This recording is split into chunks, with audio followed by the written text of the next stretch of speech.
بسم الله الرحمن الرحيم. الحمد لله نحمده ونستعينه ونستغفره ونعوذ بالله من شرور أنفسنا ومن سيئات أعمالنا.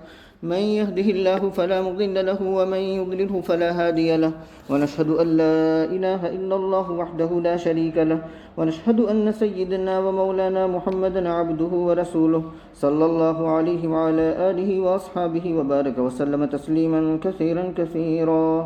أما بعد فأعوذ بالله من الشيطان الرجيم. بسم الله الرحمن الرحيم.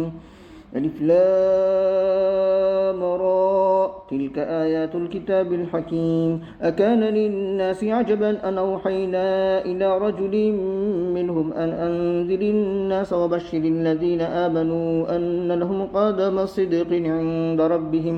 قال الكافرون إن هذا لساحر مبين. إن ربكم الله الذي خلق السماوات والأرض في 6 أيام ثم استوى على العرش يدبر الأمر ما من شفيع إلا من بعد إذنه. ذلكم الله ربكم فاعبدوه أفلا تذكرون. إليه مرجعكم جميعا وعد الله حقا إنه يبدأ الخلق ثم يعيده ليجزي الذين آمنوا وعملوا الصالحات بالقسط والذين كفروا لهم شراب من حميم وعذاب أليم بما كانوا يكفرون.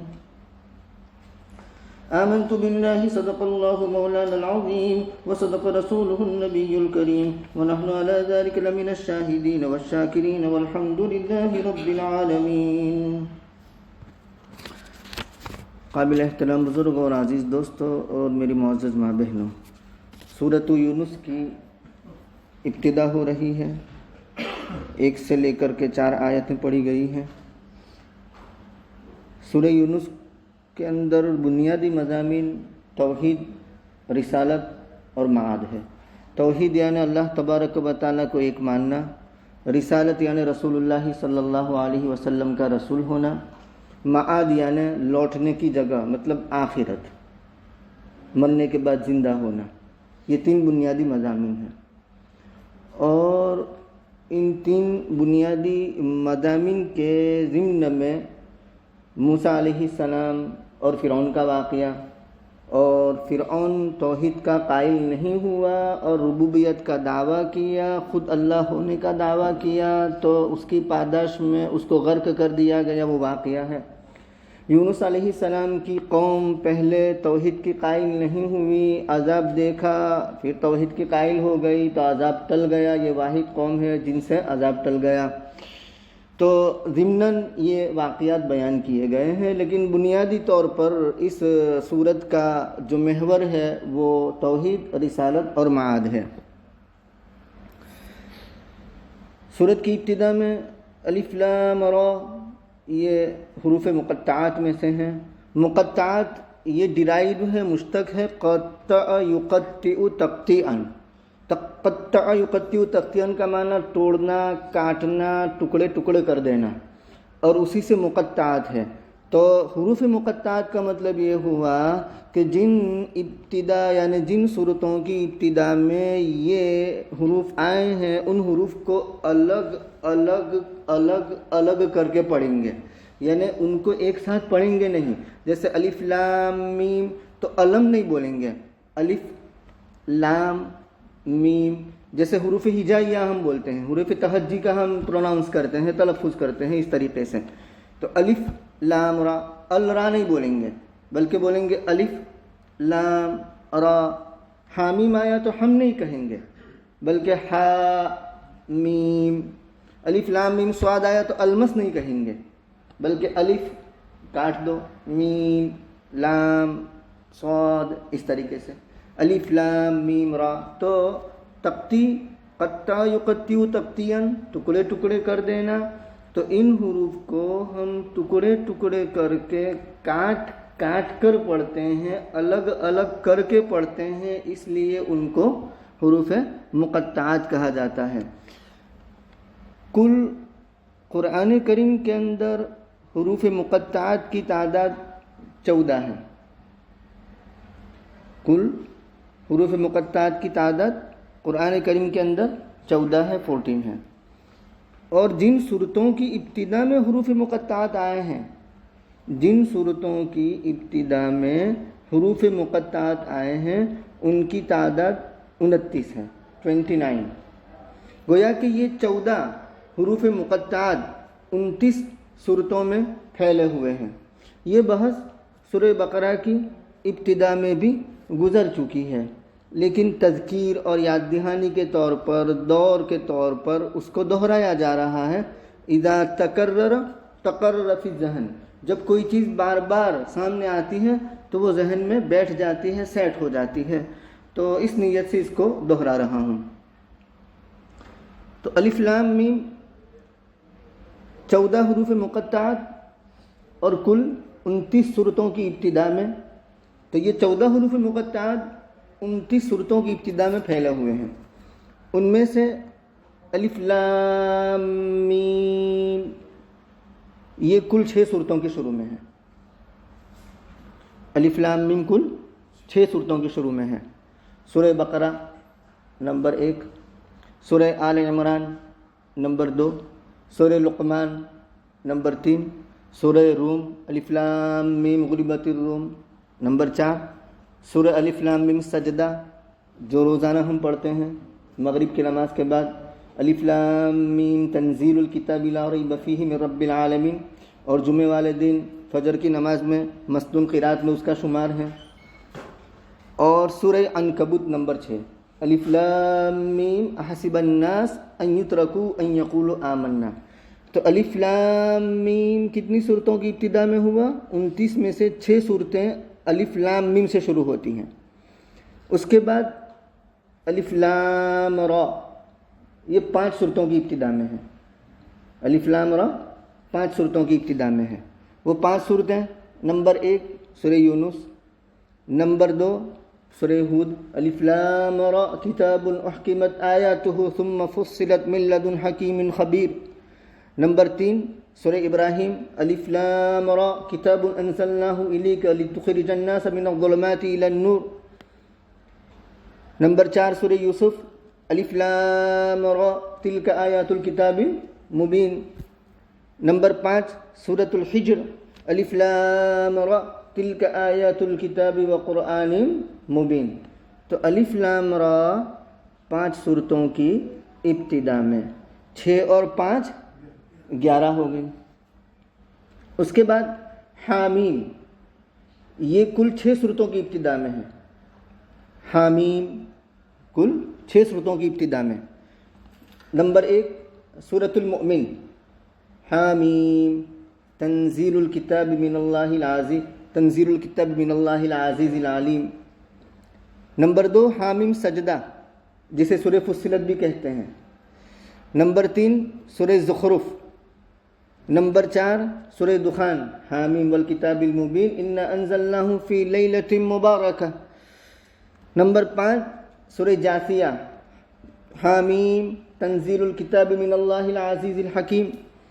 نمبر 6 سورۃ الاحقاف، یعنی 26واں پارہ جہاں شروع ہوتا ہے، حامیم تنزیل الکتاب من اللہ العزیز الحکیم۔ تو حامیم 6 صورتوں کی ابتدا میں۔ 11 اور 6 کتنی ہو گئی؟ 17، 29 میں سے 17 صورتیں ہو گئی۔ اب طاسیم میم 2 صورتوں کی شروع میں ہے۔ طاسیم میم تلک آیات الکتاب المبین، سورۃ الشعراء، اور طاسیم میم تلک آیات الکتاب المبین، سورۃ القصص۔ 19 اور 2 کتنے ہو گئے؟ 17 2 19، تو 19 صورتیں ہو گئی۔ اس کے بعد الف لام را، یہ صرف 1 مرتبہ ہے، باقی جو حروف مقطعات ہے وہ 1 مرتبہ ہے۔ ہمیں یاد رکھنا ہے کہ الف لام میم 6 صورتوں کی ابتدا میں، الف لام را 5 صورتوں کی ابتدا میں، اور حامیم 6 صورتوں کی ابتدا میں، 6 6 12 اور 5 17، اور طاسیم میم 2 صورتوں کی ابتدا میں، یہ 19 ہو گئے۔ اس کے بعد الف لام میم را، یہ ایک ہی مرتبہ ہے سورہ رات کی ابتدا میں، 20 ہو گیا۔ طاسین یہ ایک ہی مرتبہ ہے سورہ نمل کی ابتدا میں، 21۔ حامیم عین سین قاف سورۃ الشورى 25واں پارہ، یہ صرف ایک سورت کی ابتدا میں۔ کتنے ہو گئے؟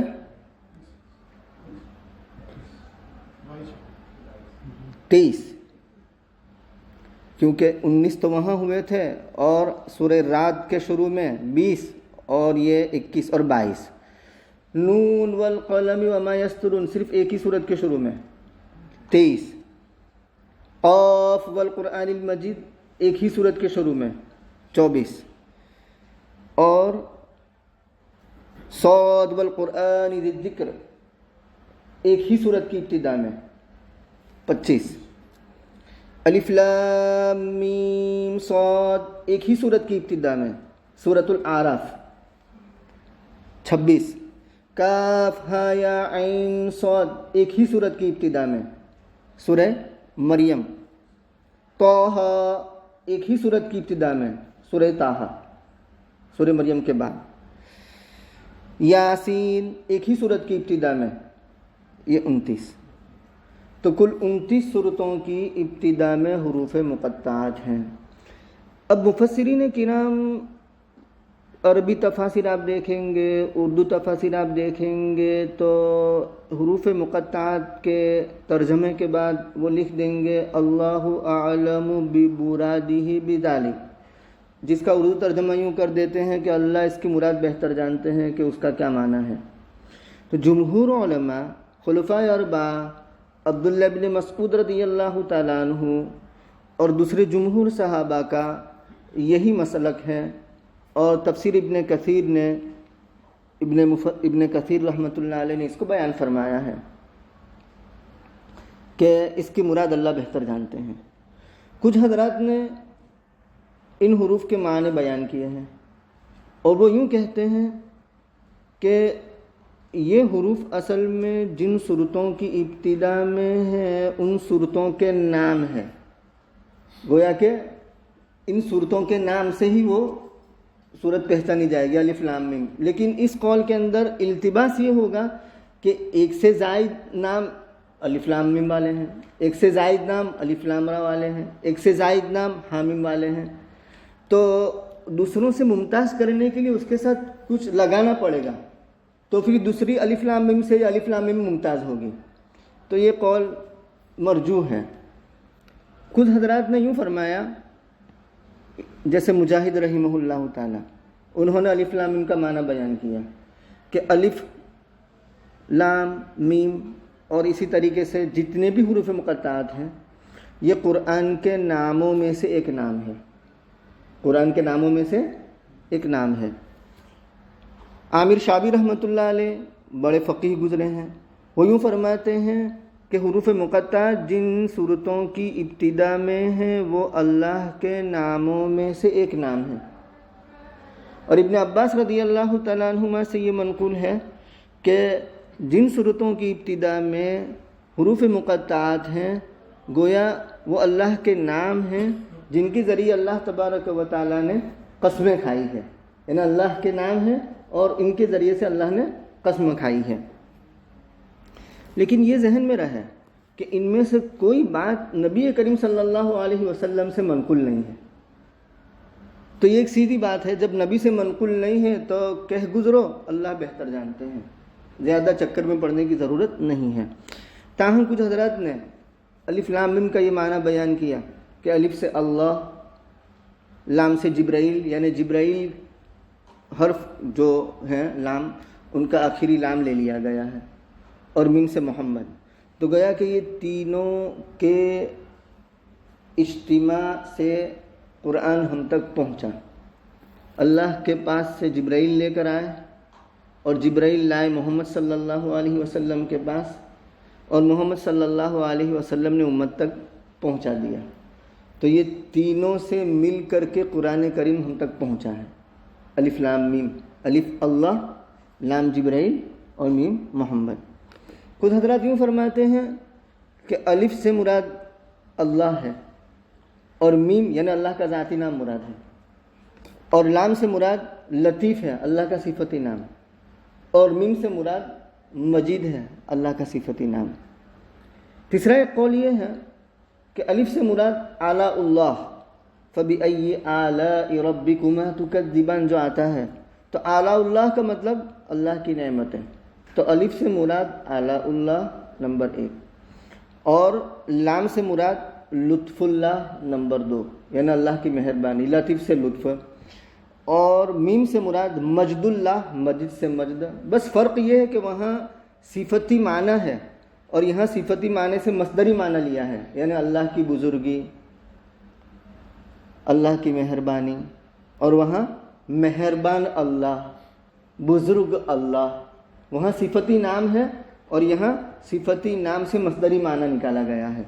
تو یہ ہے بہرکیف جو کچھ بھی ہو، یہ حروف مقطعات ہیں۔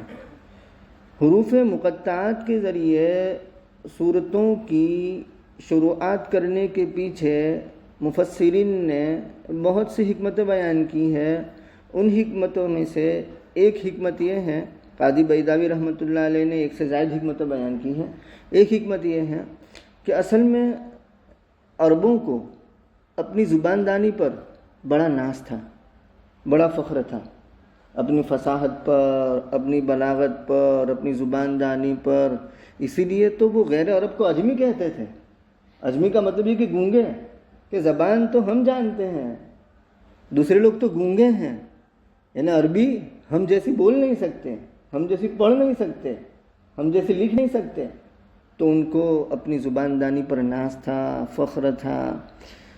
حروف مقطعات کے ذریعے صورتوں کی ابتدا کے پیچھے حکمت یہ ہے کہ ان کو چیلنج کرنا ہے، کہ حروف مقطعات کے ذریعے جن صورتوں کی ابتدا ہے وہ حروف تمہاری ہی زبان کے کلمات ہیں، محاورات میں استعمال ہوتے ہیں، تمہاری زبان میں استعمال ہوتے ہیں، اور تمہیں تو اپنی زبان دانی کا دعویٰ ہے۔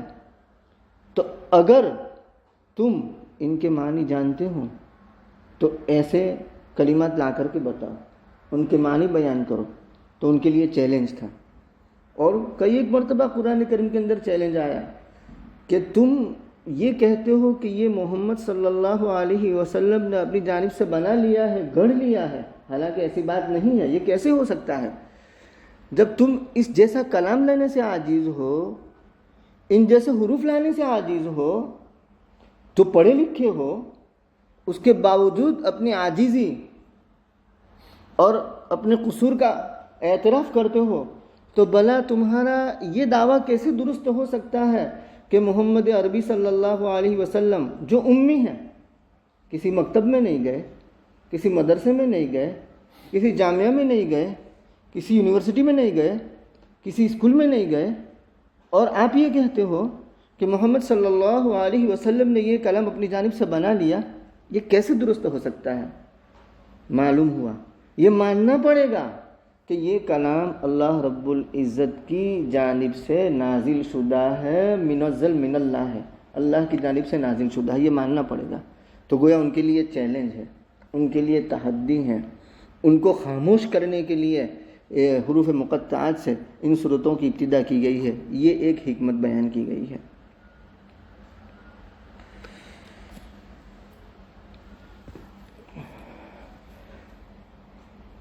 الف لام را، اللہ اس کے معنی بہتر جانتے ہیں۔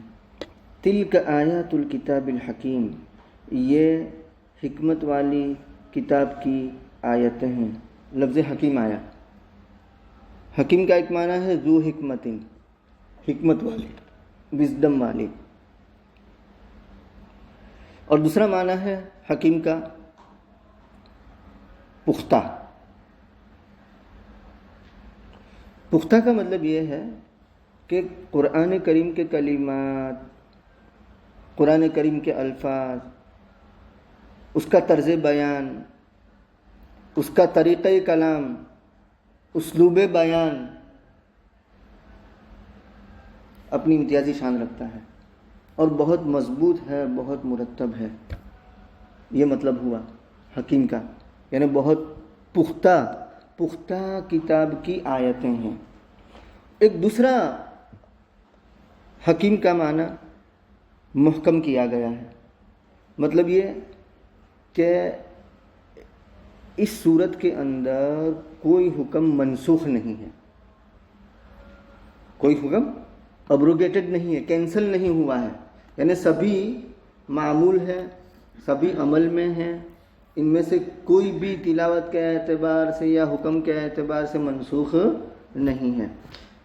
تو کچھ لوگوں نے یہ معنی اس لیے لیے کہ سورہ یونس کے اندر ایسی کوئی بات نہیں ہے، لیکن یہ صرف سورہ یونس کی حد تک تو درست ہے، لیکن پورے قرآن کی طرف نسبت کرتے ہوئے یہ ایکسپلینیشن اور یہ تفہیم درست نہیں ہے، اور اس کی وجہ یہ ہے کہ آیات کی نسبت اور آیات کی اضافت کتاب کی طرف کی گئی ہے، اور کتاب کا معنی ہے قرآن کریم، تو پورے قرآن کریم کے اندر تو منسوخ الحکم تلاوتیں ہیں، یعنی منسوخ الحکم آیتیں ہیں، تو یہ تفسیر اس اعتبار سے درست نہیں ہے۔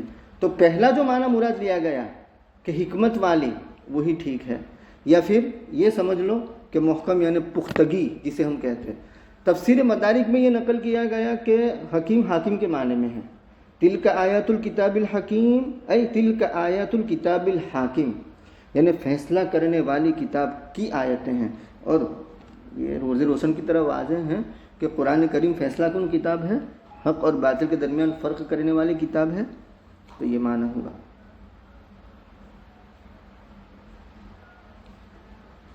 حروف مقطعات کو متشابہ میں شمار کیا جاتا ہے، محکم کے مقابلے میں متشابہ، کیونکہ محکم اسے کہتے ہیں کہ جس کے معنی واضح ہوں، جو عربی قواعد سے واقف ہو وہ اس کے معنی کو سمجھ لیتا ہے، تو وہ ہے محکم۔ اور متشابہ عربی قواعد سے جو واقف ہو اس کے سامنے بھی اس کی مراد واضح ہوتی نہیں ہے، معنی وہ کر لے گا لفظی اعتبار سے، لیکن مراد واضح نہیں ہوگی۔ اس میں دو قسم ہیں متشابہ کے اندر، کہ معنی بھی معلوم نہیں اور مراد بھی معلوم نہیں، اور دوسرا متشابہ وہ ہے کہ جس کے اندر معنی معلوم ہے لیکن مراد معلوم نہیں۔ الف لام میم اور یہ 14 جو حروف مقطعات ہیں، یہ متشابہ اس معنی کر ہیں کہ نہ ان کا معنی معلوم ہے نہ مراد معلوم ہے، نہ ان کا معنی معلوم ہے نہ مراد معلوم ہے، کہ اللہ کی کیا مراد ہے، اس کا معنی کیا ہے، ہم نہیں جانتے۔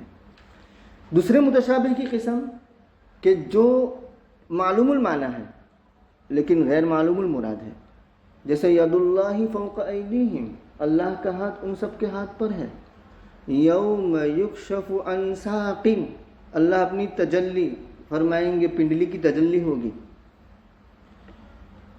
الرحمن علی العرش استوى، رحمان عرش پر مستوی ہوئے بیٹھے، تو یہ کیا ہے متشابہ، معنی تو معلوم ہے لیکن مراد معلوم نہیں۔ اللہ کا ہاتھ کیا معنی اللہ بہتر جانتے ہیں، اس کی مراد اللہ بہتر جانتے ہیں۔ ساق، اللہ کی ساق، کیونکہ اگر ہم اپنے اعتبار سے اس کو سمجھانے جائیں گے تو تجسیم مراد آئے گی، یعنی تجسیم لازم آئے گی۔ تجسیم کا مطلب اللہ کو جسم والا قرار دینا، کہ نعوذ باللہ اللہ رب العزت کا بھی ہاتھ ہے ہمارے ہاتھ کی طرح، اللہ کی پنڈلی ہے ہماری پنڈلی کی طرح، اور اللہ کی شان میں تو اللہ تعالیٰ نے یہ فرما دیا کہ لیس کمثلہ شیء، اس کے برابر کوئی چیز ہے نہیں۔ تو فرقہ مجسمہ کے ساتھ تشابہ سے بچنے کے لیے ہم اس کے بیانی ہی مراد اور معنی کو بیان کر سکتے ہیں نہیں ہے، لہذا ہم یہ کہہ دیں گے جیسے امام مالک رحمۃ اللہ علیہ نے فرمایا کہ الرحمن علی العرش استوى، کسی نے پوچھا کہ رحمان عرش پر مستوی ہوا، عرش پر بیٹھا، اب یہ تو نہیں کہہ سکتے کہ جیسے میں کرسی پر بیٹھوں ایسے رحمان عرش پر بیٹھے، کیونکہ اگر یہ مانیں گے تو اللہ مکان کے محتاج ہوئے، اور اللہ تو محتاج نہیں ہے، اللہ غنی ہے، سمد ہے، بے نیاز ہے، تو اللہ کا کسی مکان میں حلول اترنا لازم آئے گا۔ تو اس سے بچنے کے لیے امام مالک والی بات یاد رکھیں۔ امام مالک سے پوچھا گیا کہ الرحمن علی العرش استوى، رحمان عرش پر مستوی ہو، اس کا کیا معنی؟ تو آپ نے یہ فرمایا کہ الاستواء معلوم، استوا تو معلوم ہے، بیٹھنا تو معلوم ہے، والکیفیت مجہول، لیکن کیفیت مجہول ہے، کیفیت معلوم نہیں ہے۔ والسؤال عنہ بدعۃ، اس کے متعلق سوال کرنا بدعت ہے. والایمان به واجب، اور اس پر ایمان لانا واجب ہے کہ استوا علی العرش پر ایمان لانا واجب ہے کہ رحمان عرش پر مستوی ہوئے، اس پر ایمان لاؤ. کیفیت ہم نہیں جانتے، معنی معلوم ہے، کیفیت معلوم نہیں ہے. تو اسی طریقے سے ساکھ کے بارے میں کوئی پوچھے تو کہو کہ الساق معلوم والکیفیت مجہول والسؤال عنہ بدعۃ والایمان به واجب. ساکھ تو معلوم ہے لیکن کیفیت معلوم نہیں ہے، اور اس کے متعلق سوال کرنا بدعت ہے، اور اس پر ایمان لانا واجب ہے. ید اللہ، اللہ کا ہاتھ. بھئی ید یعنی بھئی ہاتھ معلوم ہے، کیفیت نہیں جانتے، ایمان لانا واجب ہے، سوال کرنا بدعت ہے. تو بہرکیف متشابہ کے اندر دو قسمیں ہو گئی، جس کے معنی بھی معلوم نہیں اور مراد بھی معلوم نہیں. اور وہ کون ہے؟ حروف مقطعات. دوسرے جس کا معنی معلوم ہے لیکن مراد معلوم نہیں، اور وہ کون ہے؟ جیسے الرحمن علی العرش استوى، ید اللہ فوق ایدیہم وغیرہ وغیرہ. جیسے وہ جنت کے باب، یعنی جہاں باب صفت الجنہ باب صفت النار جہاں آتی ہے روایت ہے، وہاں آتا ہے کہ اللہ تبارک و تعالی جنت کے اندر جگہ باقی رہے گی تو ینشئ لہا خلقا، اس کے لیے نئی مخلوق پیدا کریں گے. لیکن جنت کی نعمتوں سے وہ لطف اندوز نہیں ہو سکیں گے جیسے ہم ہوتے ہیں، کیونکہ ہم نے تو مشقتیں اٹھائی ہے، اور مشقتیں اٹھانے کے بعد نعمتیں ملتی ہیں تو وہ انجوائے کرتا ہے، اس کو لطف آتا ہے. وہ مخلوق نے کوئی مشقتیں اٹھائی نہیں. یہ الگ بات ہے کہ اللہ نئی مخلوق پیدا کر دیں گے، لیکن جہنم کے اندر جگہ رہ جائے گی تو وہاں اللہ جہنم کے لیے نئی مخلوق پیدا نہیں کریں گے، کیونکہ اللہ بغیر کسی سبب کے کسی کو سزا دیتے نہیں ہیں. تو کوئی مخلوق پیدا کر دے اور جہنم میں ڈال دے، یہ اللہ کی شان کے خلاف ہے. تو وہاں کیا آتا ہے کہ یدعو رب قدمہ، اللہ رب العزت اپنا قدم رکھیں گے. تو جب قدم رکھیں گے تو جہنم قط قط قط قط، جیسے کوئی چیز بھر جاتی ہے اور جگہ اندر باقی نہیں رہتی تو ایک مخصوص آواز نکلتی ہے، تو رب العزت اپنا قدم رکھ دیں گے جہنم کی وہ جگہ میں جو خالی رہ گئی ہے، تو جہنم بھر جائے گی. قط قط یعنی بس بس. یوم نقول لجہنم هل امتلأت وتقول هل من مزید. تو قط قط یعنی بس بس، تو یہ آواز آئے گی. تو وہاں قدم کا مطلب کیا؟ تو کہا کہ اللہ بہتر جانتے ہیں. معنی تو معلوم ہے قدم کا، لیکن کیفیت مجہول ہے، اور سوال کرنا بدعت ہے، ایمان لانا واجب ہے. بہرکیف تلک آیات الکتاب الحکیم، یہ حکمت والی کتاب کی آیتیں ہیں.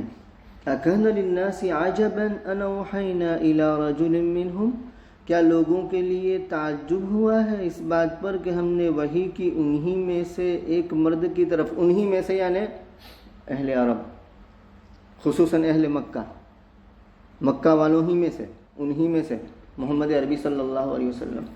اصل میں جو نہیں ماننے والے تھے نا، ان کو دو باتوں پر تعجب تھا، یہ یاد رکھیں. نمبر ایک، پہلا تعجب یہ تھا کہ بھئی رسول انسانوں میں سے کیوں آیا، فرشتوں میں سے آتا؟ تو اس کا جواب تو قرآن کریم نے دے دیا ہے.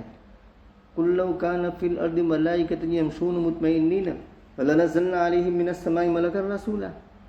اگر زمین میں بسنے والے فرشتے ہوتے تو ہم نبی بھی فرشتہ بنا کر بھیجتے. لیکن زمین میں بسنے والے لوگ تو کون ہیں؟ انسان ہیں. اب انسان اور فرشتے الگ جنس، تو وہ ان کو کیسے سمجھیں گے؟ کمیونیکیشن کیسے ہوگا؟ کمیونیکیشن مشکل ہوگا. تو کمیونیکیشن آسان بنانے کے لیے، تعلق ایک دوسرے سے فائدہ اٹھانا آسان کرنے کے لیے انسانوں کی جنس میں سے رسول بھیجا. تو پہلا تعجب ان کا یہ تھا کہ انسان میں سے رسول کیوں آیا، فرشتوں میں سے نہیں آیا؟ تو اس کا جواب تو وہاں آ گیا. اور سورہ انعام کی ابتدا میں بھی یہ کہا گیا کہ وَقَالُوا لَوْلَا أُنزِلَ عَلَيْهِ مَلَكٌ، کیوں فرشتہ نازل نہیں ہوا؟ اگر فرشتہ نازل کرتے تو تم یہی سوال کرتے کہ فرشتہ انسان بنا کر نازل کرتے، کیونکہ تم لوگ تو انسان ہو. تو پھر یہی سوال آتا کہ یہ تو انسان ہے. تو بہرکیف التباس ہو جاتا. تو ایک اعتراض یہ تھا. اور دوسرا اعتراض کیا تھا؟ دوسرا تعجب ان کا کیا تھا کہ چلو انسانوں میں سے آیا. تو ابو طالب کا یتیم، اس کو نبوت، اس کو رسالت کیسے مل گئی؟ وقالوا یا ایھا الذی نزل علیہ الذکر انک لمجنون، جو سورۃ الشورى کے اندر آیا، یوں کہا کہ لولا نزل هذا القرآن على رجل من القریتین عظیم، یعنی یہ قرآن عظیم، یہ قرآن کریم دو بستیوں میں سے کسی بڑے آدمی پر کیوں نازل نہیں ہوا؟ ایک مکۃ المکرمہ، وہاں ولید بن مغیرہ تھا، اور دوسرا طائف، وہاں عروہ بن مسعود ثقفی تھا. کہا کہ یہ مالدار لوگ ہیں، مال والے ہیں، قرآن تو ان پر نازل ہونا چاہیے تھا. تو دین کے باب میں اور خصوصاً نبوت اور رسالت کے باب میں یہ سمجھنا کہ جو مالدار ہو ان پر یہ نازل ہونا چاہیے تھا، تو یہ بڑی جہالت کی بات ہے، بڑی حماقت کی بات ہے. اس کو جہالت سے زیادہ کچھ نہیں کہا جا سکتا، حماقت سے زیادہ کچھ نہیں کہا جا سکتا. ہم نے پڑھا پچھلی آیتوں میں، وہاں بھی یہی، وَإِذَا جَاءَتْهُمْ آیَةٌ، جب ان کے پاس کوئی نشانی آتی ہے تو کیا کہتے ہیں؟ لَن نُؤْمِنَ حَتَّى نُؤْتَى مِثْلَ مَا أُوتِيَ رُسُولُ اللَّهِ، ہم ایمان نہیں لائیں گے یہاں تک کہ ہم دیے جائے ایسا ہی جیسے کہ اللہ کے رسول دیے گئے. اللہ اعلم حیث یجعل رسالتہ، اللہ جانتے ہیں کہ اپنی رسالت کو کہاں رکھنا ہے. خصوصاً نبوت اور رسالت کے باب میں یہ ذہن میں رکھنا کہ کسی بڑے آدمی پر یہ نازل ہونا چاہیے تھا، یہ حماقت اور جہالت کے علاوہ کچھ نہیں ہے. تو یہ دو تعجب ہیں. کیا لوگوں کو تعجب ہے اس بات پر کہ ہم نے وحی کی انہی میں سے ایک مرد کی طرف، اس کے بعد اس مرد کی کیا ذمہ داری جس پر وحی نازل کی گئی، یعنی رسول بنا کر جو بھیجا گیا، اس کا فریضہ کیا ہے؟ اس کا فریضہ کیا ہے؟ اس فریضے کو بیان کیا. کیا حکم دے کر بھیجا گیا؟ ان انذر الناس، یہ کہ آپ لوگوں کو وارن کیجئے، لوگوں کو ڈرائیے. وبشر الذین آمنوا، یعنی کن لوگوں کو ڈرائیے؟ جو مانتے نہیں ہیں، ایمان نہیں لاتے، ان کو ڈرائیے کہ عذاب آنے والا ہے، اگر نہیں مانو گے تو جہنم میں جاؤ گے. اور دوسرا کام تبشیر کا، صرف انذار ہی نہیں ہے، تبشیر بھی ہے. بشارت دیجیے ان لوگوں کو جو ایمان لائے، جنہوں نے مانا، توحید کے قائل ہوئے، رسالت کے قائل ہوئے، معاد کے قائل ہوئے. ان لہم قدم صدق، کیا بشارت؟ کہ بے شک ان کے لیے بڑا مرتبہ ہے. قدم یعنی قدم، اور قدم کو اس لیے ذکر کیا کہ صحیح مسلسل اور مسلسل جو کوشش ہوتی ہے اس میں قدم کا بڑا دخل ہوتا ہے، محنت میں قدم کا بڑا دخل ہوتا ہے. تو اس کی طرف اشارہ کرتے ہوئے کہا کہ ان کے لیے بڑا مرتبہ ہے. یہ ایسے ہی ہے جیسے کہ سورہ قمر کی ابتدا میں آیا، ان المتقین فی جنات ونہر فی مقعد صدق عند ملیک مقتدر، کہ متقی لوگ جنتوں میں ہوں گے، نہروں میں ہوں گے. فی مقعد صدق عند ملیک مقتدر، یعنی بڑے اونچے مقام کے اندر رب العالمین کے یہاں ملک مقتدر کے پاس بیٹھے ہوں گے. تو ایسے ہی یہاں ہے کہ ان کے لیے بڑا مرتبہ ہوگا اپنے رب کے یہاں. کافرین کہتے ہیں جب ایسا مرد آیا انہی میں سے اور جس نے رسالت کا دعویٰ کیا تو کیا کہتے ہیں؟ ان ھذا لساحر مبین، یہ تو کھلا ہوا جادوگر ہے، یہ تو کھلا ہوا جادوگر ہے. اور صرف یہ نبی کے ساتھ خاص نہیں، نبی صلی اللہ علیہ وسلم کے علاوہ آپ سے پہلے جتنے بھی انبیاء کرام علیہ الصلاۃ والسلام آئے، ان انبیاء کے ساتھ ان کی قوموں کا یہی وتیرہ رہا جو وتیرہ محمد صلی اللہ علیہ وسلم کی قوم کا اور امت کا اپنے نبی کے ساتھ رہا. سورہ ذاریات میں بالکل دو ٹوک پیغام دیا گیا، واضح طور پر بیان کیا گیا کہ کذالک ما اتى الذین من قبلهم من رسول الا قالوا ساحر او مجنون. اسی طرح جب کبھی بھی ان سے پہلے کوئی رسول ان کے پاس آیا تو پچھلی قوموں نے بھی اپنے رسول کے متعلق یہی کہا کہ یہ ساحر ہے یا مجنون ہے، دیوانہ ہے. آگے اللہ رب العزت کی قدرت کو بیان کیا جا رہا ہے. بے شک تمہارا رب اللہ ہے جس نے آسمان اور زمین کو پیدا کیا 6 دن کی مقدار میں. یہ مقدار اس لیے بولتے ہیں کہ جس وقت آسمان اور زمین پیدا ہوئے اس وقت لم یکن شمس ولا قمر، اس وقت سورج اور چاند تھے نہیں، وہ تو بعد میں بنے. تو جب دنیا بن گئی اور سورج چاند بن گئے تو اس کے بعد اندازہ لگایا گیا، تو وہ 6 دن کی جو مقدار بنتی ہے اس مقدار میں اللہ تبارک و تعالیٰ نے یہ آسمان اور زمین اور ان کے درمیان کی چیزوں کو بنایا. اور یہ مضمون ایک سے زائد جگہ پر ہے. ثم استوى على العرش. اب سوال یہ پیدا ہوتا ہے کہ لو شاء لخلقهن في لمحة، اللہ چاہتا تو ایک لمحے میں یہ سب کچھ پیدا کر سکتا تھا. اللہ چاہتا تو ایک لمحے میں یہ سب کچھ پیدا کر سکتا تھا، لیکن 6 دن لیے. کیوں 6 دن لیے؟ تو وہاں صاحب جلالین رحمہ اللہ تعالیٰ اور دوسرے مفسرین نے ایک جملے میں مسئلہ حل کر دیا، اور وہ جملہ یہ ہے کہ لتعلیم خلقہ التثبت والعدول عنہ لتعلیم خلقہ التثبت، کہ ایک لمحے میں پیدا کر دیتا لیکن لمحے بھر میں پیدا نہ کیا اور اس سے ہٹ کر کے 6 دن لگائے. اس میں مخلوق کو تثبت، مخلوق کو تدبر، مخلوق کو غور و فکر سکھلانا مقصود ہے کہ جلد بازی شیطان کی طرف سے ہوتی ہے. کوئی بھی کام کرو تو تدبر کے ساتھ، غور کے ساتھ اور ذرا وقت لے کر کے سوچ کر کے وہ کام کرو. جلد بازی سے وہ کام مت کرو، کیونکہ جلد بازی شیطان کی جانب سے ہے. تو اپنی مخلوق کو تأمل، تدبر اور ہر کام جو کرے تو سوچ کر کرے، سمجھ کر کرے، غور کر کے کرے، یہ سکھانے کے لیے اللہ تبارک و تعالیٰ نے 6 دن کی مقدار میں ان کو پیدا فرمایا. پھر عرش پر مستوی ہوا. استوا معلوم ہے، کیفیت معلوم نہیں ہے. یدبر الامر، اور کیا اللہ فرماتے ہیں، کیا کرتے ہیں؟ امر کی تدبیر کرتے ہیں. مطلب جو امور مقدر ہو چکے ہیں ان کی اللہ تبارک و تعالیٰ تدبیر فرماتے ہیں. صبح سے لے کر شام تک، شام سے لے کر کے صبح تک اللہ تدبیر، مینیجنگ. ما من شفیع الا من بعد اذنہ، کوئی سفارش کرنے والا نہیں مگر اس کی اجازت کے بعد. یعنی کسی کے اندر یہ مجال نہیں کہ اس کی اجازت کے بغیر شفاعت کرے. فما تنفعهم شفاعت الشافعین. کافرین کے باب میں اللہ تعالیٰ نے فرمایا کہ شفاعت کرنے والوں کی شفاعت ان کو کام نہیں آئے گی. ما للظالمین من حمیم ولا شفیع یطاع. ظالمین، مشرکین کے لیے، کافرین کے لیے کوئی دوست نہیں ہوگا اور کوئی سفارش کرنے والا نہیں ہوگا جس کی سفارش قبول کی جائے. مطلب مطلقاً سفارش کرنے والا نہیں ہو جا. ذالکم اللہ ربکم، یہ اللہ تمہارا رب ہے جس کی یہ صفات ہیں. جب یہ بات ہے اذا کان الامر کذالک فاعبدوہ، تو تم اس کی عبادت کرو. یہ فاعبدوہ کا فا فصیحہ ہے. فصیحہ کا مطلب یہ ہے کہ اس سے پہلے شرط محذوف ہے. یعنی جب اللہ رب العزت یہ سب کام کرنے والے ہیں اور اللہ کی یہ سب صفات ہیں تو اذا کان الامر کذالک فاعبدوہ، تو تم اسی کی عبادت کرو، اس کے علاوہ کسی کی عبادت مت کرو، وہی عبادت کے لائق ہے. افلا تذکرون، کیا تم سمجھتے نہیں ہو؟ تتذکرون تھا، ایک تا حذف ہے. الیہ مرجعکم جمیعا، تم سب کو لوٹنا ہے. یہ معاد کو بیان کیا جا رہا ہے، یعنی آخرت کو. تم سب کو اسی کی طرف لوٹ کر جانا ہے، اور یہ اللہ کا وعدہ سچا ہے. سب کو جانا ہے، کوئی رہنے والا نہیں ہے. بڑے بڑے چلے گئے، زمین کھا گئی آسماں کیسے کیسے، ہوئے نامور بے نشا کیسے کیسے. جن کے جلوے نہ سماتے تھے ایوانوں میں، خاک اڑی پھرتی ہے ان کی ویرانوں میں، خاک اڑی پھرتی ہے ان کی ویرانوں میں. اللہ کا وعدہ سچا ہے.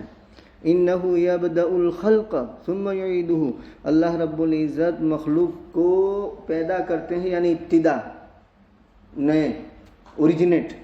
ثم یعیدہ، پھر اس کو لوٹاتے ہیں.